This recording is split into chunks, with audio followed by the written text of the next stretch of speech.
एक दिन भाभी 8 बजे अपनी क्लास के लिए निकली। भैया भी रोज की तरह समय पर ऑफिस के लिए निकले।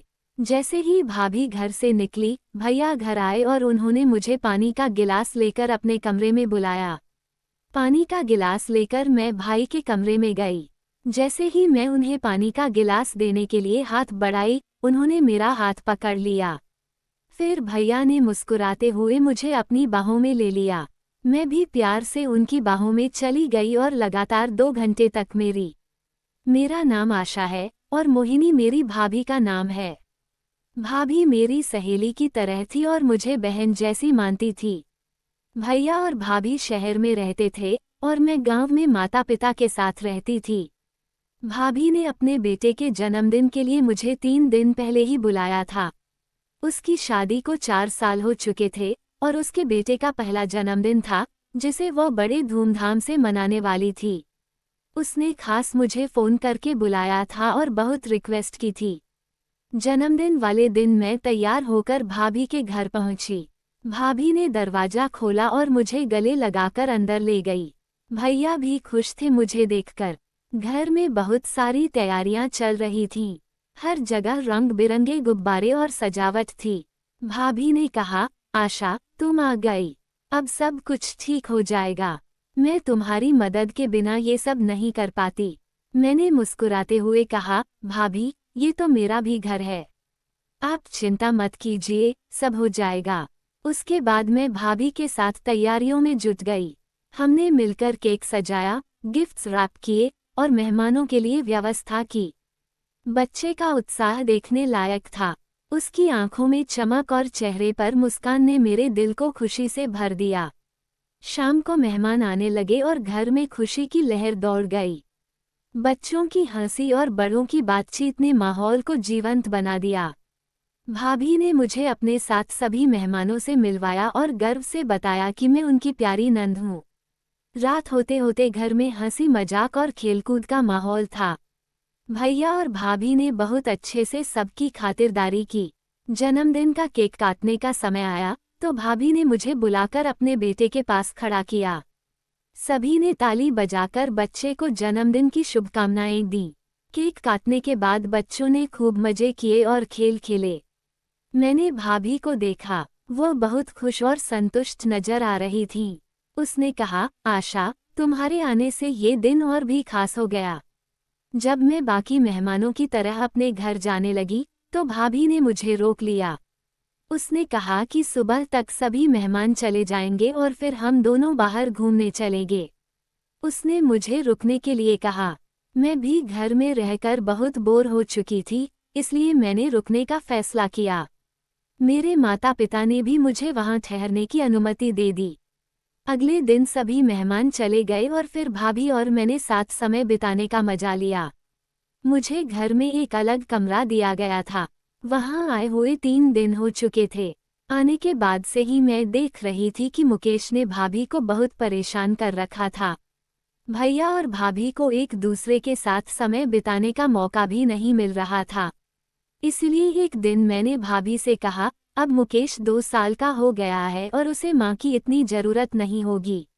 आप उसे एक दिन मेरे पास छोड़ दो और आप दोनों बाहर घूमने चले जाओ। भाभी ने कहा, मुकेश मेरे पास नहीं रहेगा। मैंने उसे वादा किया कि मैं मुकेश की अच्छी तरह से देखभाल करूंगी। फिर मुझ पर भरोसा करके भाभी अगले दिन भैया के साथ बाहर चली गई। उस दिन मुकेश पूरे दिन मेरे पास था। भाभी ने मुकेश के लिए जरूरी सामान और उसकी दिनचर्या की जानकारी मुझे दी। मैंने भाभी को आश्वासन दिया कि मैं मुकेश की अच्छी तरह देखभाल करूंगी। मुकेश को पहले तो थोड़ा अजीब लगा, लेकिन मैंने उसे खिलौनों और कहानियों के साथ व्यस्त रखा। धीरे धीरे वह मुझसे घुल मिल गया और हम दोनों ने साथ में बहुत समय बिताया। हमने साथ में खेल खेले, कहानियां सुनी और बाहर बगीचे में टहलने भी गए। मुकेश की मासूमियत और उसकी हंसी ने मेरा दिल खुश कर दिया। दोपहर के खाने के बाद मुकेश को नींद आने लगी। मैंने उसे उसके कमरे में सुला दिया और खुद भी थोड़ा आराम करने के लिए बैठ गई। मुझे खुशी थी कि मैं भाभी और भैया के लिए कुछ कर पा रही थी, क्योंकि वे दोनों ही हमेशा मेरी मदद करते थे। शाम को जब भैया और भाभी वापस आए तो वे बहुत खुश और तरोताजा नजर आ रहे थे। भाभी ने मुझे गले लगाते हुए कहा, आशा, तुम्हारा बहुत बहुत धन्यवाद। आज हमने बहुत अच्छा समय बिताया। तुमने हमारा बहुत बड़ा काम कर दिया। मैंने मुस्कुराते हुए कहा, इसमें धन्यवाद की कोई बात नहीं है। मुकेश के साथ समय बिताना मेरे लिए भी बहुत अच्छा था। उसके बाद हम सबने मिलकर रात का खाना खाया और फिर बैठकर बातें की। भाभी और भैया ने अपने दिन भर की सारी बातें मुझे बताईं और मैं उनकी खुशी देखकर बहुत संतुष्ट महसूस कर रही थी। मुकेश वास्तव में मेरे साथ बहुत खुश था। रात को सोते समय वह जिद करने लगा कि मैं उसके पास ही सोऊं। उसकी जिद के कारण मैं भाभी के कमरे में सो गई और भाभी मेरे कमरे में सो गईं। आधी रात को अचानक मुझे अपने शरीर पर किसी का हाथ महसूस हुआ। पहले तो मुझे लगा कि वो मुकेश होगा, लेकिन धीरे धीरे मुझे समझ में आया कि यह किसी बड़े आदमी का हाथ है। जब मैंने उठकर देखा तो सामने भाई खड़े थे। आधी रात को वे मेरे शरीर पर हाथ क्यों फेर रहे थे, यह मुझे समझ में नहीं आ रहा था। मैंने उनसे पूछा, क्या हुआ? तब उन्होंने मुझसे माफ़ी मांगी और अपने कमरे में चले गए। अगले दिन भी ऐसा ही कुछ हुआ। भाई मेरे शरीर पर हाथ फेरने लगे। आज तो उनका स्पर्श ऐसी जगह पर हुआ जिससे मैं सहम गई थी और उनके कमरे से बाहर चली गई। भाभी गहरी नींद में थी, इसलिए उन्हें भैया की हरकतें समझ में नहीं आ रही थीं। जैसे ही मैं उनके कमरे से बाहर आई, भाई भी मेरे पीछे आ गए। मैंने उनसे कुछ कहने की कोशिश की, तभी उन्होंने कहा, सॉरी आशा, मैंने तुम्हें मोहिनी समझ लिया। रात के अंधेरे में उनसे गलती हो गई होगी, इसलिए मैंने उन्हें माफ़ कर दिया और फिर से अपने कमरे में सोने चली गई। कुछ दिन बीत गए और मुकेश मेरे साथ बहुत घुल मिल गया। एक दिन सुबह नाश्ते के समय मैंने भाभी से कहा कि अब मुझे घर जाना चाहिए। भाभी ने कहा, आशा, प्लीज़ मेरे लिए कुछ दिन और रुक जाओ। मुझे 1 महीने का एक कुकिंग कोर्स ज्वाइन करना है। अब मुकेश तुम्हारे साथ अच्छा घुल मिल गया है, इसलिए मैं तुम्हें बता रही हूँ। तुम उसकी देखभाल करोगी तो मैं निश्चिंत होकर अपना कोर्स पूरा कर सकूंगी। पिछले 3-4 महीनों से मैं ये कोर्स करना चाहती थी, लेकिन मुकेश किसी के पास भी नहीं रहना चाहता था। अब जब तुम यहाँ हो तो मैं अपना कोर्स आराम से कर सकती हूँ। कुछ ही दिनों की बात है, दोपहर में 2 घंटे का मेरा क्लास होगा। भाभी मुझसे विनती करने लगी। तभी भैया बोले, आशा, तुम मोहिनी को अपनी दोस्त कहती हो तो अपनी भाभी के लिए कुछ दिन और रुक नहीं सकती। उनका आग्रह बढ़ता जा रहा था। मैंने वहां रुकने का फैसला किया, लेकिन भाई की हरकतों ने मुझे असमंजस में डाल दिया था। उनकी माफ़ी और यह कहना कि उन्होंने मुझे मोहिनी समझ लिया था, मुझे शांत करने के लिए था। लेकिन फिर भी यह घटना मेरे दिमाग में लगातार घूमती रही। मैंने तय किया कि भाभी का कोर्स पूरा होने तक रुकूंगी और फिर लौट जाऊंगी। अगले कुछ दिनों में मैंने मुकेश की देखभाल पूरी जिम्मेदारी से की। भाभी ने अपने कोर्स की शुरुआत की और मैं मुकेश के साथ खेलती, उसे कहानियां सुनाती और उसका ख्याल रखती। इस दौरान भाई ने मुझसे सामान्य व्यवहार किया और कोई अनचाही हरकत नहीं की। एक दिन दोपहर के समय, जब भाभी अपने कुकिंग क्लास में थी और मैं मुकेश को उसके कमरे में सुला रही थी, भाई अचानक कमरे में आ गए। मैंने उन्हें देखकर थोड़ा असहज महसूस किया, लेकिन मैंने खुद को सामान्य बनाए रखा। उन्होंने कहा, आशा, मोहिनी के कुकिंग क्लास में जाने से हमें कुछ समय साथ बिताने का मौका मिला है। चलो, बैठकर कुछ बातें करते हैं। मैंने थोड़ी झिझक के साथ हामी भरी और हम दोनों ड्राइंग रूम में बैठ गए। भाई ने मुझसे मेरे गांव, माता पिता और मेरे भविष्य की योजनाओं के बारे में बात की। उन्होंने कहा, आशा, तुम बहुत समझदार हो और अपने परिवार के लिए हमेशा कुछ न कुछ करती रहती हो। तुम्हारी इस भावना की मैं बहुत कद्र करता हूँ। मैंने विनम्रता से कहा, भैया, ये सब मेरा फर्ज है। मैं अपने परिवार के लिए जो भी कर सकती हूँ, करती हूँ। उन्होंने फिर से कहा, आशा, तुम्हारी यह भावना हमें भी बहुत प्रेरित करती है। मोहिनी को भी तुमसे बहुत प्रेरणा मिलती है। उनकी बातों से मुझे थोड़ा आश्वासन मिला। मैंने सोचा कि शायद उन्होंने अपनी गलती को समझ लिया है और अब वे सच में मेरे और मोहिनी के रिश्ते को सम्मान देंगे। अगले दिन दोपहर को भाभी अपने क्लास के लिए गई थी। उस समय मुकेश मेरे पास था। अचानक वह रोने लगा तो मैंने उसके लिए दूध लाने के लिए किचन में गई। दूध गर्म हो रहा था और मैं किचन में खड़ी थी। अचानक भाई न जाने कहां से वहां आ गए। उन्होंने पीछे से आकर मुझे जोर से गले लगा लिया। एक पल में ही उन्होंने मेरी गर्दन पर जोर से काट लिया।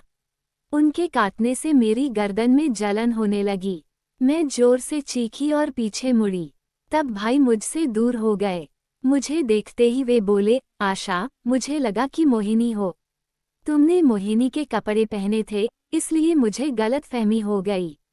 मैंने कहा, ठीक है, और मुकेश की दूध की बोतल लेकर कमरे में चली गई।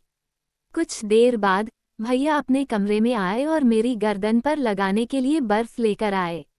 उन्होंने कहा, आशा, मेरी वजह से तुम्हें चोट लगी। मुझे अच्छा नहीं लग रहा। मेरी गलती की सजा मुझे मिलनी चाहिए। ऐसा कहते हुए वे अपने हाथ से मेरी गर्दन पर बर्फ मलने लगे।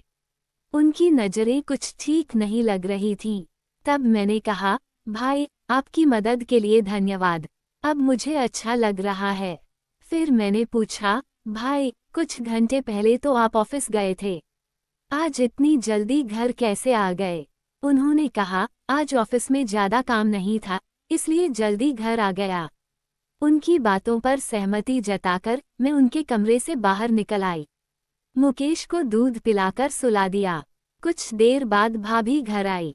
शाम को चाय पीते समय हम सब साथ में बैठे थे। तब भैया ने कहा, रात को हम डिनर के लिए बाहर चलते हैं। भाभी ने मना कर दिया और कहा, रात को 6 बजे से मेरी कुकिंग की ऑनलाइन क्लास है। आकाश, मैंने तुम्हें पहले ही बताया था। भाभी ने पहले ही अपने ऑनलाइन क्लास के बारे में भैया को बता दिया था, फिर भी भैया ने डिनर की बात की। आगे उन्होंने कहा, मोहिनी, तुम सिर्फ अपने बारे में मत सोचो। अगर तुम डिनर पर नहीं जा सकती तो मैं आशा को बाहर ले जाता हूँ। वो पिछले कुछ दिनों से हमारे लिए कितना कुछ कर रही है। उसके आने के बाद से वह घर में ही है, उसे भी कभी बाहर जाना चाहिए। भैया ने अपनी मीठी बातों में भाभी को इस कदर फंसा लिया कि उसे उनकी बात सही लगी। फिर भाभी ने कहा, आशा, तुम्हारे भैया सही कह रहे हैं। तुम सच में हमारी बहुत मदद कर रही हो। तुम घर में बोर हो गई होगी।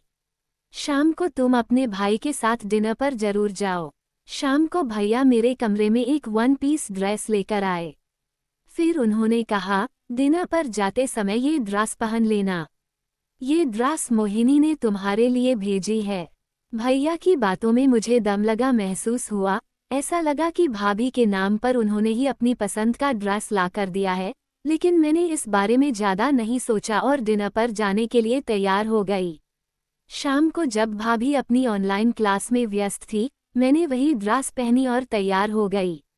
भैया ने मुझे देखकर कहा, आशा, तुम इस ड्रेस में बहुत खूबसूरत लग रही हो। उनकी बातें सुनकर मैं थोड़ा शर्मिंदा हो गई, लेकिन मुस्कुराते हुए धन्यवाद कहा। हम दोनों डिनर के लिए एक अच्छे होटल में गए। वहाँ का माहौल बहुत अच्छा था, लेकिन मेरे मन में कहीं ना कहीं एक असहजता बनी हुई थी।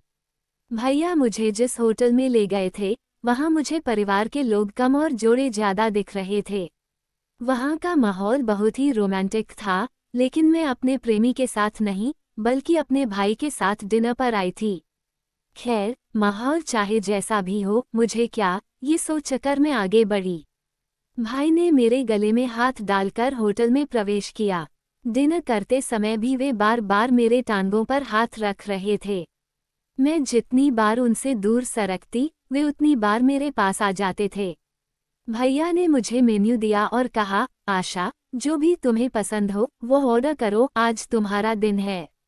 हमने खाना ऑर्डर किया और बातें करने लगे। भैया ने मेरे बारे में बहुत सारी बातें पूछी, मेरी पढ़ाई, मेरे दोस्तों के बारे में और मेरे भविष्य की योजनाओं के बारे में। मैंने सभी सवालों के जवाब दिए, लेकिन मेरे मन में भैया की हरकतों को लेकर एक सवाल घूम रहा था। डिनर खत्म होने के बाद भैया ने कहा, चलो, अब थोड़ी देर के लिए ड्राइव पर चलते हैं। मैंने हामी भर दी और हम कार में बैठकर शहर की सड़कों पर घूमने लगे। ड्राइव के दौरान भैया ने कहा, आशा, तुम्हारे साथ समय बिताना बहुत अच्छा लगता है, तुमसे बातें करके मुझे बहुत सुकून मिलता है। जल्दी से जल्दी डिनर खत्म करके हम घर पहुँचे। फिर रात को भाभी के कमरे में सोने के लिए मैंने मना कर दिया। उस रात मुझे ऐसा लगा कि मेरी वजह से भाभी और भैया को एक दूसरे के साथ समय बिताने का मौका नहीं मिल रहा।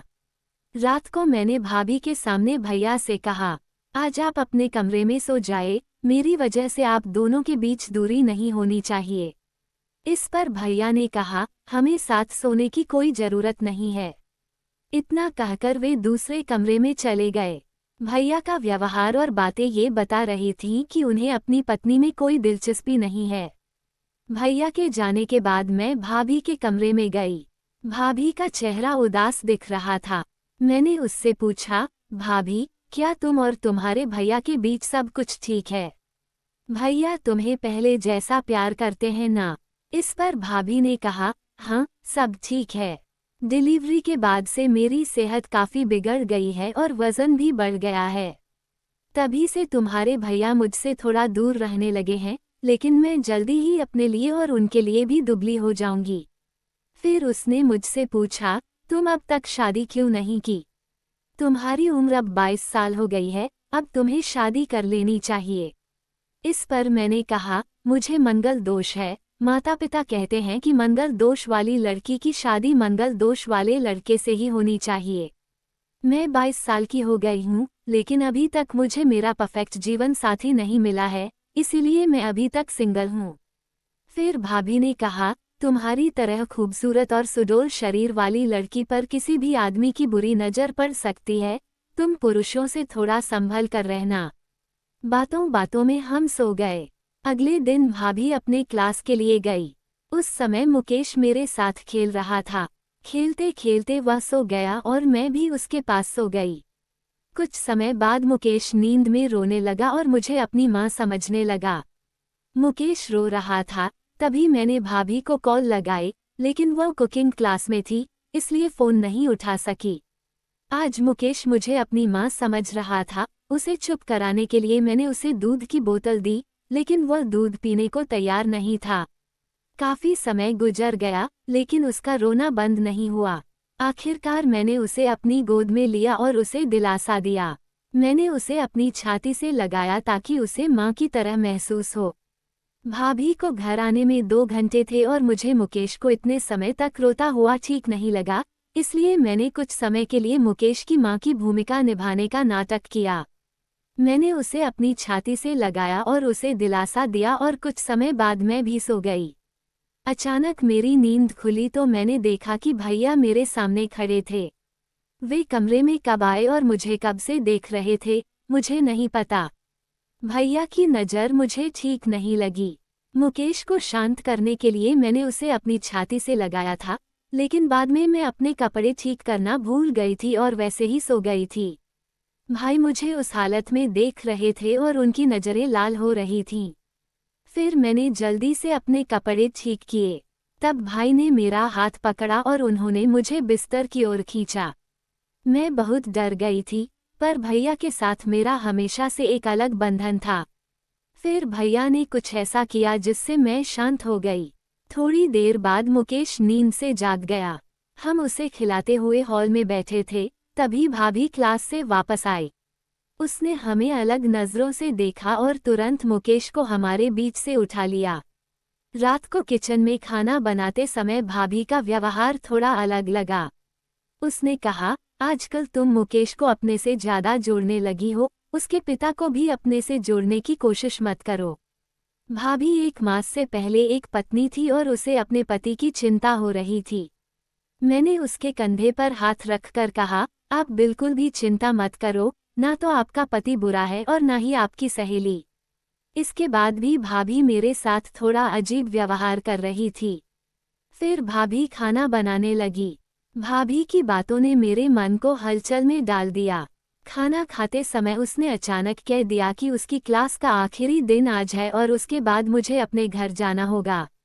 भाभी की बात सुनकर भैया का चेहरा पीला पड़ गया, जैसे उन्होंने कुछ सुनने की उम्मीद नहीं की थी। मैं भी भाभी की इस बात को सुनकर चिंतित हो गई, क्योंकि मेरे और भैया के बीच की दूरी बढ़ रही थी और मैं खुद भी भाभी और भैया के बीच की समस्याओं को महसूस कर रही थी। भाभी की बातें और उसकी सख्ती ने मुझे चिंता में डाल दिया। मुझे लगता था कि भैया अब मुझे जल्द ही नहीं जाने देंगे, क्योंकि वे मुझसे काफ़ी आकर्षित हो चुके थे और मुझे भरोसा था कि वे कोई ना कोई रास्ता निकाल ही लेंगे। भैया का मुझसे लगाव और उनकी चुप्पी ने मुझे यह एहसास दिलाया कि वे मेरे बिना नहीं रह सकेंगे। रात को जब हम खाने के बाद कुछ समय साथ बैठे, तो भाभी ने अचानक मुझसे कहा, आशा, याद रखना कि तुम्हारे भैया शादीशुदा हैं और उन्हें कोई दोष नहीं है। भाभी के शब्दों में एक कड़ी चेतावनी थी, लेकिन मैंने उसकी बातों को ज्यादा महत्व नहीं दिया। मैं जानती थी कि वह शायद अपने ही डर और तनाव को मुझ पर व्यक्त कर रही थी, लेकिन मैं अपने मन की स्थिति और भैया के साथ के रिश्ते को लेकर स्थिर थी। रात को भाभी और भैया के बीच की बातचीत में हलचल का माहौल था। मैंने सोचा कि शायद भाभी के क्लास के बाद सब कुछ सामान्य हो जाएगा और मुझे घर नहीं जाना पड़ेगा। मैं चाहती थी कि भैया और भाभी के बीच के मुद्दों को सुलझाया जाए और मैं भी इस परिवार के एक हिस्से के रूप में बनी रहूं। अगले दिन भाभी 8 बजे अपनी क्लास के लिए निकली, क्योंकि आज उसका आखिरी दिन था। भैया भी रोज की तरह समय पर ऑफिस के लिए निकले। जैसे ही भाभी घर से निकली, भैया घर आए और उन्होंने मुझे पानी का गिलास लेकर अपने कमरे में बुलाया। पानी का गिलास लेकर मैं भाई के कमरे में गई। जैसे ही मैं उन्हें पानी का गिलास देने के लिए हाथ बढ़ाई, उन्होंने मेरा हाथ पकड़ लिया। फिर भाई बोले, आशा, तुम मुझे और कितना इंतजार कराओगी? मैं तुम्हें पहले ही कई बार इशारे कर चुका हूँ। भले ही तुम इतने लंबे समय से मेरे सामने हो, लेकिन मैं तुम्हारे साथ उतना समय नहीं बिता सका जितना मैं चाहता हूँ। कल तुम्हें उस हालत में देखकर मेरी आंखें चमक उठी थीं। मोहिनी आज पूरे दिन घर पर नहीं है, हमारे पास आज पूरा दिन है एक दूसरे के साथ समय बिताने के लिए। मैंने भी भैया की बात मान ली, लेकिन उनसे एक सवाल पूछा, मुझे नहीं लगता कि आप शादीशुदा होते हुए भी मेरे करीब आ रहे हैं। अगर इसके वजह से आपका रिश्ता टूट गया तो भाभी को बुरा लगेगा, फिर आप उसे क्या जवाब देंगे? भैया बोले, आशा, तुम कुछ ज्यादा ही सोच रही हो। मोहिनी सिर्फ मेरी पत्नी है, मैं अब उससे प्यार नहीं करता। मैं उसे कुकिंग क्लास करने दे रहा हूँ क्योंकि मेरी नौकरी छूट गई है ताकि वो कुछ पैसे कमाकर मेरी मदद कर सके। नहीं तो मुझे उससे कोई खुशी नहीं मिलती। अगर तुम्हें कोई आपत्ति नहीं हो तो हम शादी कर सकते हैं। फिर भैया ने मुस्कुराते हुए मुझे अपनी बाहों में ले लिया। मैं भी प्यार से उनकी बाहों में चली गई। तभी हमारे कमरे का दरवाजा खुला और भाभी हमारे सामने खड़ी थी। वो मुझे भैया की बाहों में देखकर चौंक गई। जैसे ही मेरी नज़र भाभी पर पड़ी, मैंने भैया को धक्का देकर अपने से दूर कर दिया और भाभी के पास आकर खड़ी हो गई। भैया ने भाभी से कहा, मोहिनी, तुम आशा को उसके घर भेज दो।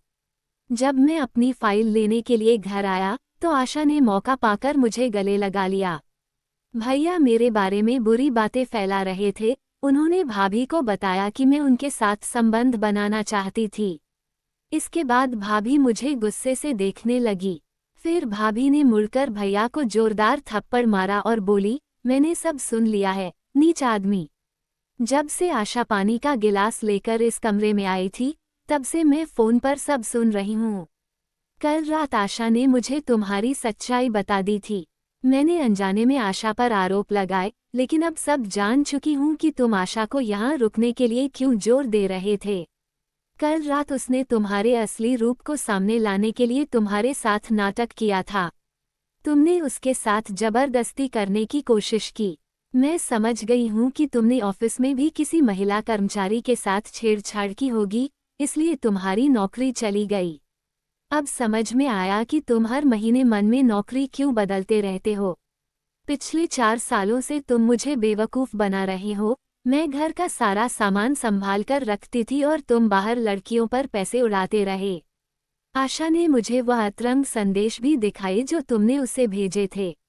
मैं भाभी के सामने भैया का असली रूप लाना चाहती थी और अब वह सामने आ चुका था। भैया ने मुझसे गलत संबंध बनाने के लिए बार बार मनाने की कोशिश की, लेकिन मैं भाभी को जोखिम में नहीं डाल सकती थी।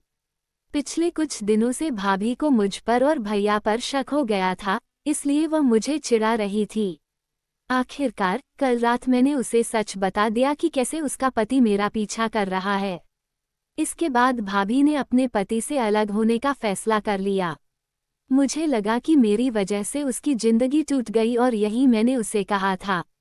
तब भाभी ने मुझसे कहा, आशा, तुमने मेरी जिंदगी नहीं तोड़ी है, बल्कि तुमने मुझे बहुत हिम्मत दी है।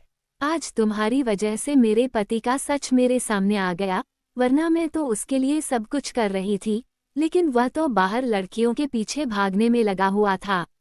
उसने कभी अपनी पत्नी को ठीक से देखा ही नहीं और ना ही मेरी मेहनत की कद्र की। आशा, तुमने समय पर मेरी आंखें खोल दी, तुम्हारी वजह से मैं अपने कुकिंग के सपने को पूरा कर सकी। अब मैं जल्द ही अपना छोटा सा बिजनेस शुरू करने वाली हूँ। मैं अपने पैरों पर खड़ी होकर अपने बच्चे का पालन पोषण करूंगी। मुझे अपने जीवन में धमकी देने वाले लोगों की जरूरत नहीं है। भाभी की बातों ने मुझे राहत दी। मैंने देखा कि भाभी ने अपनी स्थिति को समझा और खुद को मजबूत किया। भाभी के शब्दों में आत्मविश्वास और नई उम्मीद थी, जिसने मुझे भी प्रेरित किया। भैया को भी अपनी गलतियों का एहसास हो गया था। उसने खामोशी से भाभी की बातें सुनी और खुद को सही साबित करने की कोशिश की। भाभी ने भैया के खिलाफ अपने निर्णय को साफ साफ जाहिर कर दिया था और अब वो खुद को और अपने बच्चे को एक नई दिशा देने के लिए तैयार थी।